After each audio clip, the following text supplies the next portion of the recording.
listening for 3 years.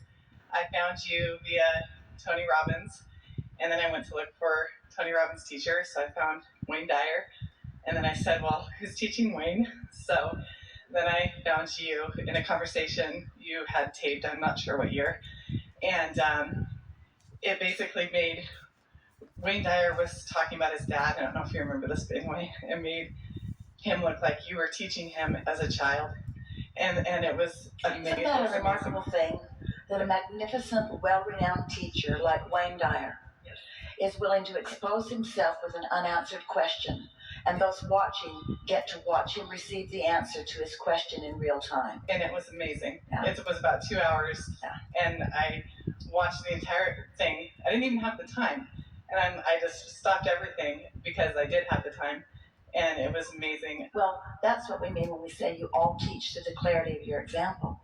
Yes. Yeah. So I want to tell you about one meditation that I've had, and then I want to ask you a question.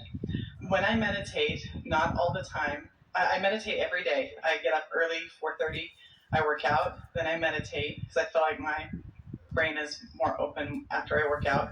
And then I listen to you for about a half an hour, and then I start my day. I have 5 kids between me and my significant other, so I'm busy. But so that time is precious, just like you said earlier, time is precious. And so meditation is very important to me. And you talked about daydreaming earlier, and this is what those meditations are. And so I was extremely tired. It's about 8:30. This is a week and a half ago, and I have a meditation space in my house. I have a little corner that stays with the pillows and everything that's ready at any time.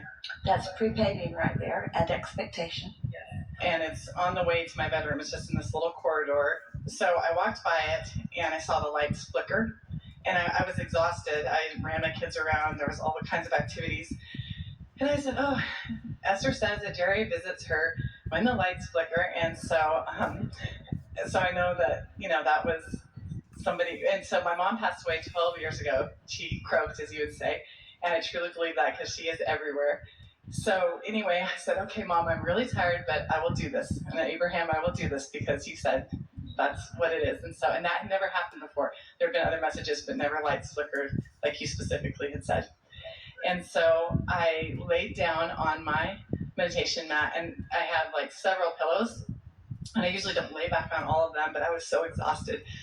I just said, all right, I'm going to do 10 minutes with water, just a water. I just looked up a random 10-minute water meditation. I put on the water meditation, and I laid back, and instantly I was under the influence, is what you call it and what I now call it.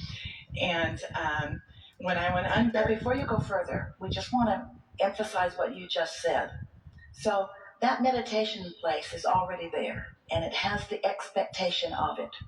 You were in a state of being really ready to just let go of your responsibilities of the day. In your words, you were sort of exhausted or tired of trying.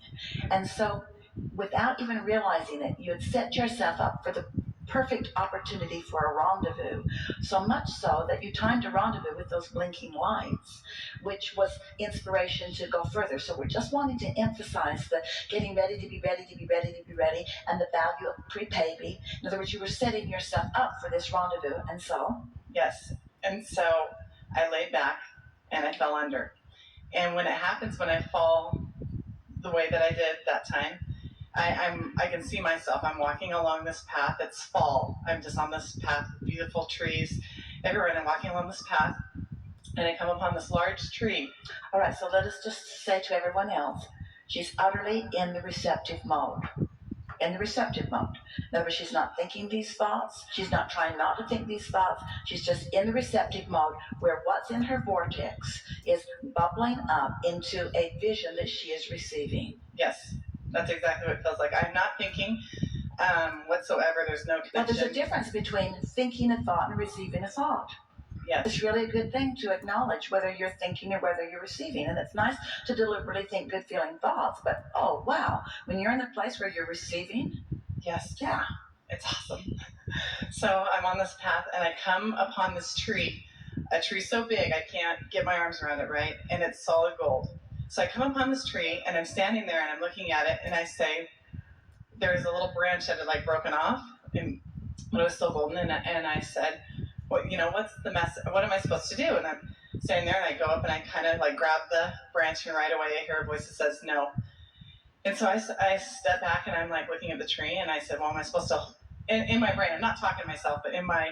Our explanation of that is that you're in the receiving mode, but you're doing what Esther's trying to do. You're trying to get too practical too soon. Right. So you're trying to turn this into some sort of a message. Right. Do I do this? Do I do this? But you're still under the influence enough that you know that you can feel that that's not the path of least resistance. That's not what this is about. Don't break it off. Don't do anything with it. Just right. Be there. Right. So I stand back and I say, okay, well, am I supposed to put my arms around it? No, says the voice. So I step back, and my mother's voice came on, and she said, remember when you were little, you were the tree. And so in first grade, we did a play on the giving tree, Shel Silverstein, and I was the tree. And and I said, yeah, I know, Mom, I was the tree.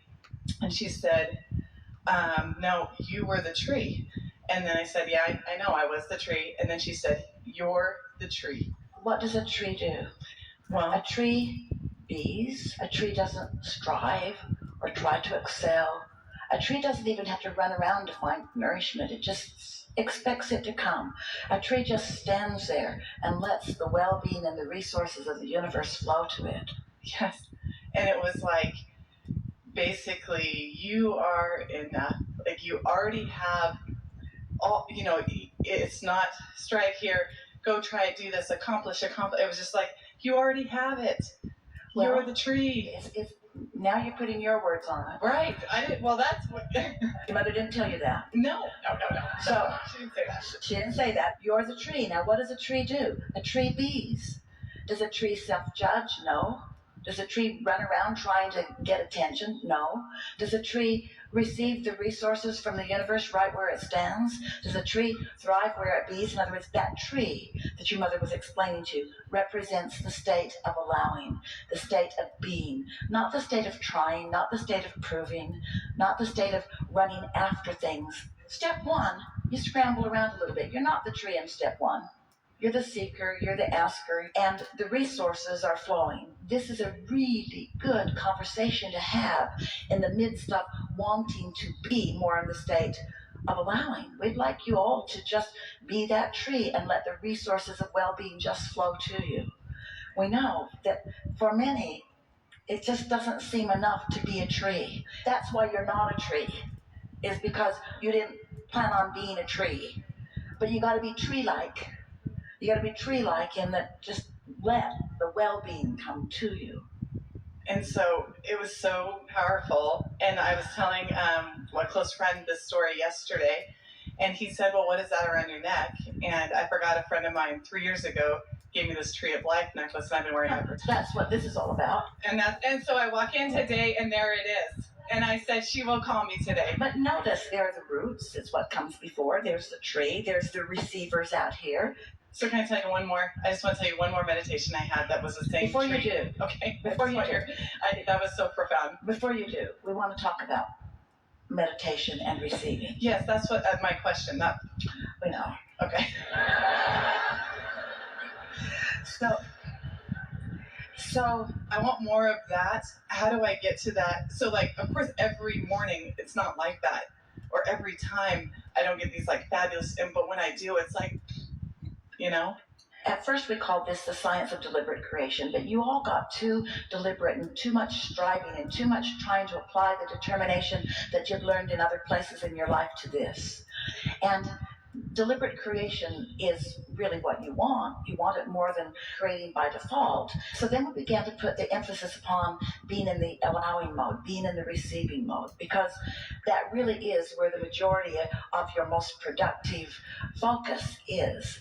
And so one of the ways that we've been talking about getting into the receiving mode is by quieting your mind, because if you're thinking thoughts that are in competition, if you're thinking thoughts that have resistance within them, then you create a vibrational struggle within yourself that doesn't allow you to receive. And so the easiest way, it's easier to teach most of you to have no thought than to have a pure positive thought, because most of you don't have a pure positive thought about very many things. Maybe you can find a stick in your pile.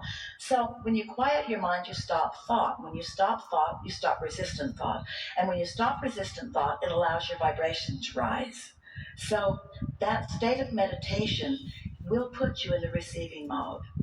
But now we want to take it a little beyond that, because you can see how, as we visit with so many people who aren't in the receiving mode, that our dominant intent would be to help them to find the receiving mode. But why do you want to be in the receiving mode? Because when you're in the receiving mode, the ingredients of your vortex can be received by you so that you can begin a conscious, deliberate journey toward what you're wanting. And that's the only way that you are ever satisfied. Satisfaction comes from one place and one place only: having a desire or an intention and moving in the direction of it. Have you heard us say that before? Well, think about it. That vortex is all of your desires and all of your intentions. So you must be moving in the direction of your vortex. Well, your inner being is there, being everything that you've put there, offering a pure vibration about everything that is there. The law of attraction has caused the gestation of it, and now there's this powerful attraction. And are you a cooperative component? Are you in a state of being that is allowing yourself to be drawn to that? Because for a while we said, and if you read the vortex books, get into the vortex, but you've got to be in the vicinity of the vortex to get into the vortex. And then more recently, rather than saying get into the vortex, what we are asking you to do is somehow, some way, try to find vibrational equivalency with what your vortex is, which means don't think a negative thought. We're not even saying to you, think a positive thought. We're just asking you to do whatever you can do to be non-resistant.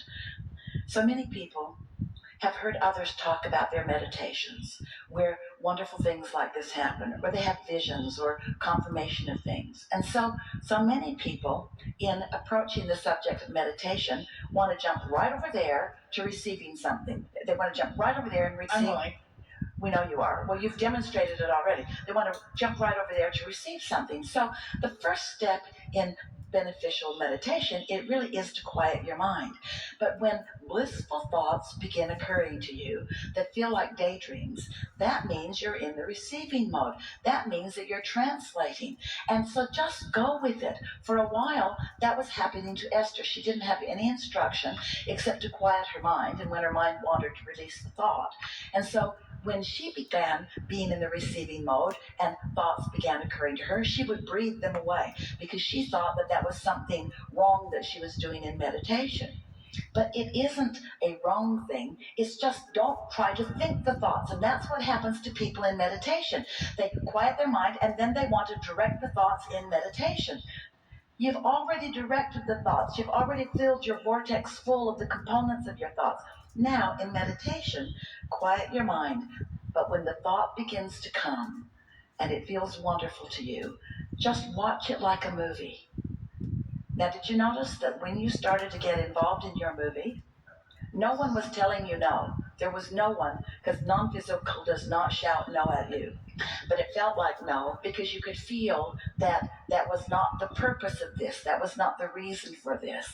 And we know you deliberate, wanting to prove yourself worthy beings.